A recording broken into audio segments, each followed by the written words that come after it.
na sa bunutan, nasaktan. Meron ka bang dream na masampola ng Gladys Reyes ng Sampal?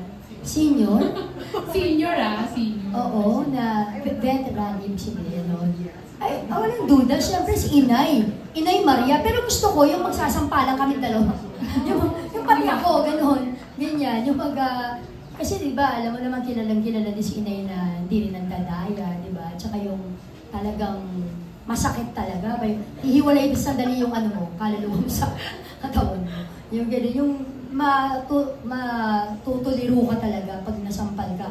Which is, ako I like that. Kasi yung makakapture yung talagang, di ba, yung gulat mo doon sa eksena. Yung kung kailangan mong umiyak sa eksena, hindi mo na kailangan mag-motivate kasi maiiyak ka talaga sa sakit, di ba? Sa sampal niya. So ako talaga, I wanna work with Inay Maria again, ano? Kasi I work with her sa minsan lamang magmamal, pero matagal na yun. Tapos nakita ko kami ulit sa vlog ko. And pinagbigyan niya ako sa isang maiksing eksena, nire-enact namin yung eksena namin doon. Pero sana talaga sa isang teleserye, probably, ano namin yun, napag-usapan namin, sana no, we can work together in a serye. Yun, kasi sa serye, never ko pa siya nakasama. And sa mga sinasampal nila, meron na bang nagreklamo, nasakpan talaga ng buhok? Na after the scene, parang umaray. Hindi na, parang ano, basta naalala ko lang itong sa Cruz versus Cruz, parang, naalala ko parang minsan sinabi ni Ate Vince sa akin yan, Ibina, sis, niya, di ba malumanay si Ate Vince sa totoong buhay, sabi niya, sis, dito pwede namang dayakin na lang natin. So, minsan parang pinapakiusapan nila ako na maghinay-hinay, gano'n. Kaso, ako kasi pagdaya, halata eh. No, kaya nahihirapan ako kasi pagdaya, nahalata sa akin, ganyan.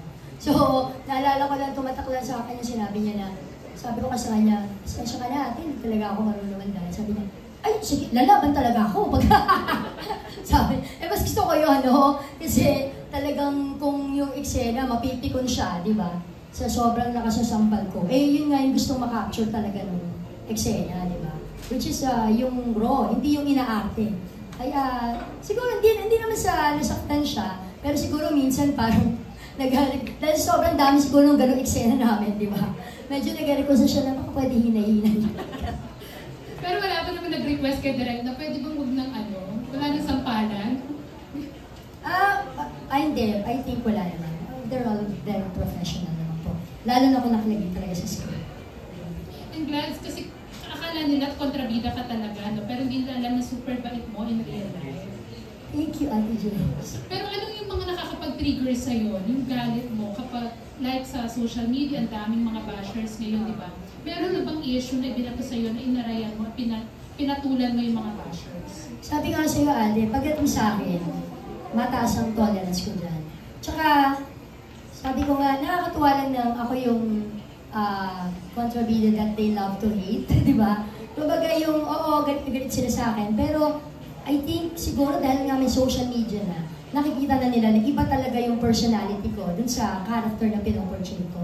Kaya siguro yung ramdam na ramdam ko yung suporta, yung pagmamahal ng mga sumusuporta, ng mga fans, naghahanga. Kaya yung mga comments ang babait nila, no? Daming mga kind words. Pero kung meron man mangilan-ngilan na pumupuna, ganyan, I let it pass. Yun lang yung dun eh. Kasi so far wala namang below the belt, kumbaga. Sa akin, siguro yun ang makakapagpa-trigger. Halimbawa kung below the belt. Sabi ko nga, wag lang kakantiin yung anak, di ba? Yung pamilya, yung mga kaibigan ko, at basta mahal ko. Okay ako doon. Ako mataas tolerance ko.